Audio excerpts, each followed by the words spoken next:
Aloha maailm, Kristal Raa siinpool ja ütlemas teile tere hommikust imelisest San Diegost, Californiast. Ja meil on siin ees lubatud imeline looduskaitseala ja nagu te näete, siis siin pildi peal näeb ta välja nagu soo või raba ja tegelikult ongi ta Eesti mõistes selline mõnus väike nagu Lahemaa rahvuspark, sest siin on üle 370 erineva ka linnuliigi, nii et selline väga tore teistsugune koht teile täna siin tuua vaatamiseks ja mul on ka natukene lisainfot selle kohta, et kui sa siia jõuad, siis kindlasti ütle mulle aloha, kus sa täna kuuldel oled ja kuidas sa ennast tunned. Kui sul on küsimusi midagi, ka pane kindlasti siia chati kommentaarideks. Ja rääkides sellest piirkonnast, siis kui vaadata siin praegu on meil natukene selline pilvesilm ja sa näed, et see piirkond on päris suur. Praegu siin algselt siis anti kuskil 370 aakri suuruses sellist piirkonda, et kaitsta seda looduslikku olukorda siin. Nüüd on seda natukene vist riiklikult vähem, aga see on väga olulise loodusliku tähtsusega koht ja kohe ma räägin sellega nagu lahti ja mis ka seosed meil sellega seonduvalt on. Ja siin te näete, ääres on maja ja siit läheb see majade rivi kuni lõpuni, et ühes teises seikluses me olime seal teise ääre peal, kus me natukene ringi vaatasime. Ja kui nüüd natukene täpsemalt veel selle koha kohta siin jagada, et praegu ta ütleb, on siin suuruses üle 4000 aakri, mis on kaitse all ja see on kui te näete siin selle pildi peal vasakul pool, kus need väiksed palmid on, see on ka helikopteri maandumiskoht, kus on olnud väike baas neil juba pikemat aega. Ja nüüd ma mõtlesingi, et ma jagan ka natukene ajalugu, et mis siin piirkonnas toimunud on ja väiksed linnud ka lendavad meil siin, et mis põnevad siin juhtunud on. Ja 1904 alustati piirikontrolliga siin, kui toodi hästi palju Hiina tööjõudu ja siin kohe teiselt pool näetegi see hallikam, kõrgem osa seal, see mäeosa on tegelikult Tijuana, mis on Mehhiko, et see on nii lähedal, et põhimõtteliselt kiviga visata. Ja nüüd vaikselt on ka kuulda, et vist helikopterite treeningaeg hakkab pihta, et siin ongi terve päev otsa, need helikopterid sõidavad üles ja alla. Ja 1910 890 000 mehhiklast tulid üle piiri Mehhiko revolutsiooniga seonduvalt ja 1920 alustati hobuste võidusõidu hobuste treenimist, et niisugune populaarne asi. Ja see on siiamaani siin olemas, et kui me käisime Maikeliga, võib-olla nägite, üks väike seiklus oli meil selles pargis, mis on seal kohe selle piiri ääres, siis seal me nägime hästi palju hobuste rantše, et siiamaani saab üks väheseid kohti, kus saab USAs hobusega veel rannas sõita, et neid kohti väga palju ei ole alles jäänud. Ja õhuväe helikopterite treeningplats alustas 1941 siin ja 64 taheti tegelikult siia ehitada sadamat ja selle sadamaga on siin olnud päris huvitav võitlus, et mõned aastad hiljem, 1980, kohalikud hääletasid, et jaa, teeme sadama, aga looduslikud organisatsioonid tulid ja panid käpa peale, ütlesid, et ei ole midagi. ja president Nixon siis oli see, kes algselt siis alustas selle kaitse alla võtmisega, see oli siis aastal 71, on ju. Ja 2005 on siis antud sellele piirkonnale siis rahvusvaheliselt tähtsus just selle koha pealt, et ta on siis kaitse all ja siia siis kommertspiirkonda siis ehitada või arendada ei ole lubatud. Ja see on hästi oluline osa, sest tõesti tänasel päeval kõik asjad on müüdavad ja kõik asjad tehakse kommertsiks, et selles mõttes ongi nagu väga tore, et asjadel on siis ikkagi ka õiges suunas lähevad. Nii, ja aloha siin mina ka ja nüüd ma näen, meid on 7 tükki, Aide on olemas, Pille, Anneli, aloha, Ülle, väga lahe. Ja nüüd ma tahaks natukene siis siduda seda väikese sellise, kuidas üteldagi siis, vaimsema ühendusega ka, et mis seos siis meie eludega võiks olla või siis ka vaimsete teemadega. Ja kui mõtelda, siis soo on selline koht või ka raba näiteks on, et mis on, et mis sellel üldse mõtet on, et lihtsalt mingi mõttetu koht ja haiseb sageli võib-olla ka isegi on, siis tegelikult on tal väga suur tähtis roll. Et kui võtame ka siin näiteks, siis siin on siis selle Imperial Beachi äär on ju, siis siit samamoodi, mis juhtub, ongi, et hästi palju siis neid mürke ja toksiine ja reostust, mis siis maa poolt tuleb, see tuleb siia piirkonda ja see piirkond siis tegelikult toimib kui väike selline, kuidas üteldagi siis, selline filter, mis siis puhastab kõik selle toksiini, et enne kui see jõuab siis põhimõtteliselt ookeanisse. Ja ookeani poolt samamoodi, et kui on siis meil tulemas suured tormid, siis see on siin siuke vahefilter, mis aitab siis tegelikult nagu hoida siis asju siis nagu joonel. Nii. Ja siin on ka ilusad kevadised lilled. Vaatsingi, et siin on hästi ilusad väikesed kollased lilled siin ääres, et viin teid jalutama siia ka. Ja nüüd ongi, et kui ta on selline filtri koht, on ju, siis mõtelge nüüd, mis saab, kui see filter nagu ära võtta looduslikus siis mõttes. Et väga palju asju lähevad siis looduse tasandi pealt paigast ära. Ja elus on samamoodi, et kui meie elus on siis mingisugused osad, mis on paigast ära või filtrid on paigast ära või mis iganes, siis ongi, asjad lähevad kõik uperkuuti. Ja meil on vaja siis hoolitseda selle eest, et need asjad oleks ilusti siis filtreeritud. Ja siin ongi väike, ei teagi, mis lilled need on, et nad näevad välja nagu kummel, aga selline kollased õied, et neid on siin päris palju, et päris ilus. Ja see rahvusvaheline park, mis siin on praegu siis tavaliselt avatud, kus on kilomeetrite viisi siis väikeseid ka jalutuskäiguradasid. See on praegu koroona tõttu olnud kinni päris pikka aega ja me siiamaani ei tea, millal siis see avatakse. Et selles mõttes ka on siin kohalikele päris palju selliseid ka nagu kurbi asju, et see on nagu ilus koht ja väljas minu arust ikkagi võiks ju liikuda, et selles mõttes on nagu kummalised seadused siin, mõned seadused, mis meil on. Ja siin on siis veel lisainfot ja kui ma ka uurisin, et mis loomad siin siis elavad, et siin on siis natukene väikeses infotahvlis ka näha, et mis siin siis erinevad. Et siin ongi siuksed need mudapiirkonnad siis, kus on siis hästi palju erinevaid, näiteks halibut, siis temal ongi vaja tegelikult sellist mudast piirkonda, kus ta siis saab põhimõtteliselt edasi siis areneda ja ilma selleta põhimõtteliselt ongi halibut sureb välja, et tal on vaja seda piirkonda. Ja paljud linnud on samamoodi siis, kes siin siis oma pesasid teevad ja toimetavad.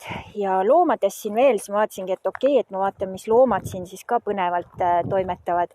Ja siin on eri tüüpi jäneseid ja siis on palju sisalikke, oravad, hallid rebased, kojotid ja isegi lõgismadu ja kuningmadu on siin olemas, nii et ega nad nagu väga siis ennast ei näita, aga põhimõtteliselt, kui väga soojaks läheb, siis tasub olla nagu teadlik.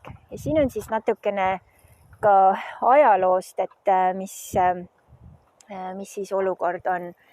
Ja nüüd ongi siis probleem siin on siis selle reostusveega, mis siis Mehhikost tuleb. Et ma kujutan ette, et kui seda siis vahefiltrit siin ei oleks, siis oleks ikka päris hull olukord, et selle koha pealt ka tõesti Mehhiko peaks midagi siis konkreetsemalt oma reostusveede süsteemidega ette võtma, sest meie see rand, mis on siis nende majade taga siin, see on nüüd viimased nädalad olnud jälle põhimõtteliselt iga päev on silt üleval, et ärge vette minge, et see on tervisele võib olla siis kahjulik ja halvasti mõjuda.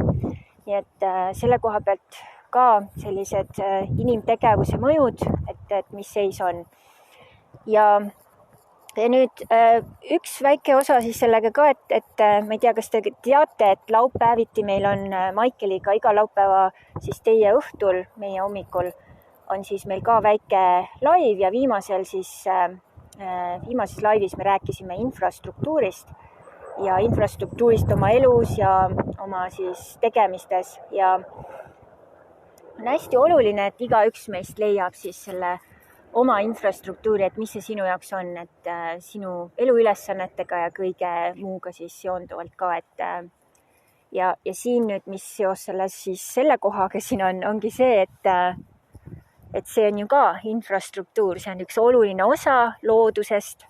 Siin on väga paljudel siis loomadel, lindudel kodu ja kujutage ette üle 300 siis liigi erinevad siis linnud on siis siin omale kodu leidnud ja pesad, et selles mõttes ka oluline infrastruktuuriline osa. Ja nüüd mõtelda ka, et sinu elus, et mis infrastruktuurilisi siis muudatusi on vaja teha. Et näiteks ma just lõpetasin väikese siis coachingu programmi oma coachiga siin siis San Diegos ja meie viimane siis seanss oligi selle mõttega, et vaadata, et okei, et kuidas minu siis nende infrastruktuuridega on ja kui ma siin mõtlen nüüd infrastruktuuri siis eluliste asjadega, et ongi, et töö ja ütleme, võtamegi näiteks kas või selle külluse ratta siin ette, on ju, et just üks väike jänes oli meil siin, aga vist pani juba plehku. Ja siis mõteldagi, seal on, ma ei tea, kas näete seal, 2 kõrva paistavad, ütlevad teile ka aloha, see on peidus selle põõsa all. Ja ma vist zoomida siin ei saa. Et 2 kõrva liiguvad seal. Kui näete jänest, andke märku. Päris lahe. Päris lahe väike seikleja. Nii, nüüd liigutas natukene. Ja iga kord, kui ma jäneseid näen, siis mul sisemine laps läheb kohe nii põnevile. Ei tea kohe, mis ära teeks. Nii keeras pead, ma ei tea, kas nägite. Et päris lahe.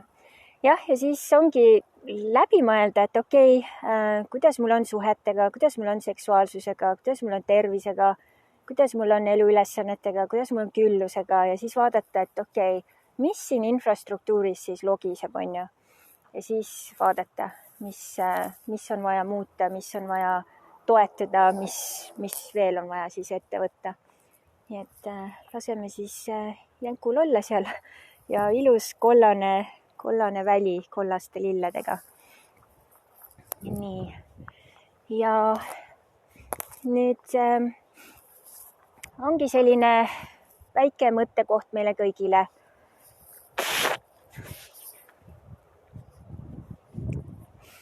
Et võib-olla ka mõtelda, et kas sinu elus on võib-olla ka mingid filtrid, mis on vaja kas sisse viia või leida, kus need filtrid on. Kui sa ei tea, kus need filtrid on või polegi mõelnud, et mingit niisugust filtri asja oleks vaja, siis võib-olla on selleks mingid inimesed, kes saaks aidata midagi filtreerida või puhastada. Võib-olla selleks on mingid kohad, näiteks, et mulle meeldib väga olla hästi palju aega üksinda.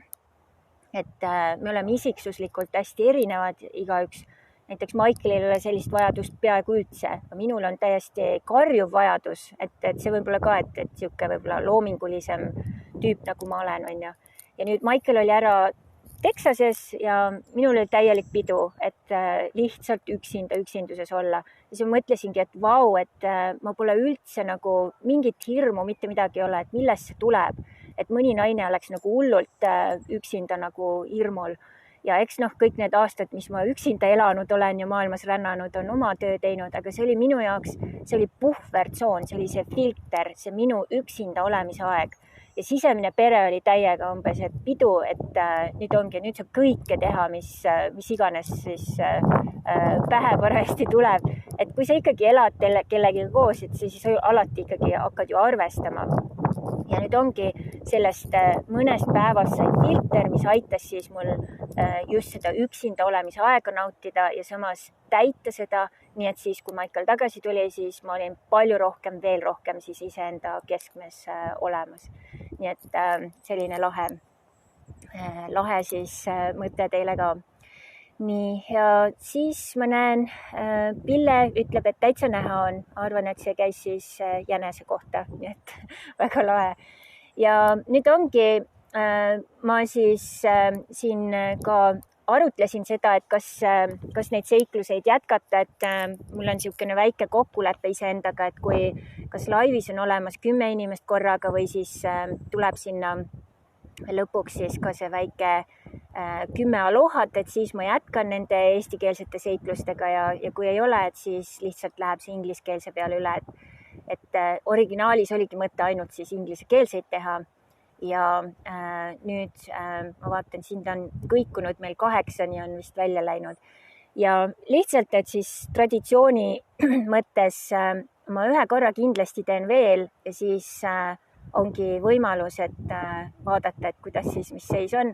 Ja kui siis näiteks järgmisel korral see 10 täis ei tule, siis ma eestikeelsed lõpetan ära ja siis ongi ingliskeelsed jäävad alles. Et siis jällegi toon ja panen teile käe südamele, et inglise keel, A ja O, kui sa ei oska seda veel, mine kooli, mine tee mingi kursus läbi, sest inglise keel on hästi-hästi oluline. Tänasel päeval tõesti, kui sa tahad suuremalt midagi hakata looma, siis inglise keeleta on raske ja informatsioon ka, et sa saad ligipääsu väga paljule lisa siis infole. Nii et selle koha pealt ka siis niisugune väike võib-olla siis informatsioon. Ja ka nüüd, kui keegi siin võib-olla ka siis küsib, et okei, et miks või kas või kus sellised tingimused mul on, et ma olen viimased 11 aastat hästi palju asju teinud just Eestiga seonduvalt tasuta ja oma olemuselt ma olen hästi südamega inimene, hästi andja inimene, tervendaja. Kui mina saaks, ma elaks niimoodi, et üldse mingit raha asja kuskil ei oleks organiseeritud, aga kahjuks maailm ei toimi selliselt, nii et ma pean ikkagi ka oma energiat nagu siis vaatama, et kui isegi on mingi tasuta asi, et siis ikkagi oleks ka ikkagi inimesi, kes siis seda vastu võtaks, et muidu seinale ei ole ju mõtet neid asju nagu teha. Nii et siis selle koha pealt ka see 10 ongi siis niisugune maksimaalne miinimum, mis mul siis praegu kirjas on. Nii et anname sellele siis ühe korra veel võimaluse ja ka, et kui sul on tuttavaid, keda sa tead, et niisugused väikesed seiklused siis võiks olla põnevad, et siis võid ju jagada neile tavaliselt siis päev enne või vähemalt siis kuskil 12 tundi enne. Ma panen selle info üles ja siis sa saad jagada, et tulge ka, et vaatame, et põnev, kuhu siis jälle Kristal viib meid. Nii et siin ma praegu võtan tõesti hästi meie siis lähedal olevaid siis erinevaid piirkondi ja nagu te näete, nagu igas piirkonnas on väikeseid põnevaid kohakesed nagu siingi, et ma pole isegi siin niimoodi jalutanud kunagi, on ju. Ja veel, mis põnevat minu ja Maikeliga on toimumas, on see, et meil on kavas arvatavasti üks road trip varsti. Siin läheb veel üks väikene teerada. Ja siis võib-olla läheme Põhja-Californiasse road tripile, nii et kujutage ette, et sealt siis saaks ka niimoodi, et nädalas korra teen väikese nagu ülevaate seikluse, et kui põnev on ju, et ise oled kuskil Eestis ja Kristal seikleb. Ja selle aasta lõpupoole on meil kavas siis kolida Floridasse, nii et siis sealt ka nagu niisugust põnevat jällegi lisainfot, nii et kui sa tõesti tahad, et ma jätkaks seda eestikeelset siis asja, et siis ka nagu proovi panustada, proovi siis ka omalt poolt vaadata, et võib-olla ongi, et nagu pühendumine, et kui mina olen siin olemas ja iga siis nädal panen selle aja, et oled ka sina olemas, et kui sa ei saa ka kohe olla, et siis kas või pärast siis ilusti saad üle vaadata ja väikse aloha jätta, et niisugune väikene siis võimalus. Ja nüüd siis tõmbamegi otsad kokku tänaseks ja üks asi siis veel, mis ma ütlen, et suur-suur tänu kõigile teile, kes te olite Aarete seiklused podcasti siis aastapäeva tähistamisel, et ma olen väga-väga tänulik kõigile, kes olid olemas, olid aktiivsed ja kui sulle see ka meeldis, võib-olla võid ka siia panna väikese märguande ja kuna seal need osad teemad olid ikka väga-väga põnevad ja meil oli nii vähe aega, siis on tulemas üks poolepäevane sündmus. See tuleb küll väikese tasu eest, aga jällegi ka võimalus siis podcasti nagu toetada. See on siis 15. mai ja ta algab kell 5 õhtul kuni kella 10-ni. Seal on siis Riina Raudsik on juba kirjas, siis on meil Ketlin Villem on juba kirjas ja Sven-Erik Reiter, kes just sellel nädalal siis ka podcastiga on üleval sõltuvusteemadest, on ka kirjas ja üks lahe siis uus inimene, kellega siis nüüd podcast on tulemas üles sellel nädalal, Jürgen Christopher Korstnik, kes räägib kunstnikust ja sisemisest loomingust, tema on ka siis tulemas.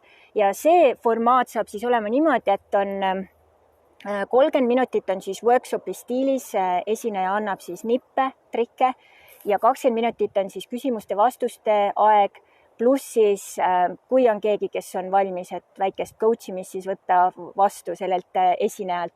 Iga esineja vahel on 10 minutit, ehk kui sul on vaja minna vetsu, kui sul on vaja stretchida ennast, mis iganes, siis on see võimalus olemas. Ja siis kui inimene siis osaleb selles, siis seal on ka, ma teen 2 erinevat paketti, üks on siis lihtsalt osalemine ja teine on siis see, et osalemine pluss siis ka videotsad pärast takkajärgi ja võib-olla veel lisaboonuseks panen ka endaga mingi väikese, kas 20 või 30 minutit väikese siukse coachingu boonuse. Nii et selline lahe asi tuleb kohe lähipäevadel, panen kõik asjad kokku koos Maikeliga, nii et siis ka võimalus siis edasi toetada. Aga tänud sulle tänase kohalolu eest ja kõike paremat siit imelisest Californiast ja olge hoitud ja kaitstud ja olge ka vastutustundlikud, et kuhu ja kas te lähete, et ikkagi Eestis ma ka kuulen, koroonaga on asjad ikkagi väga veel kriitilised, nii et pigem siis võib-olla omaette ja looduses praegu toimetada. Nii et aloha kallitsid kõigile ja imeliste kohtumisteni ja räägime juba varsti. Mahalo!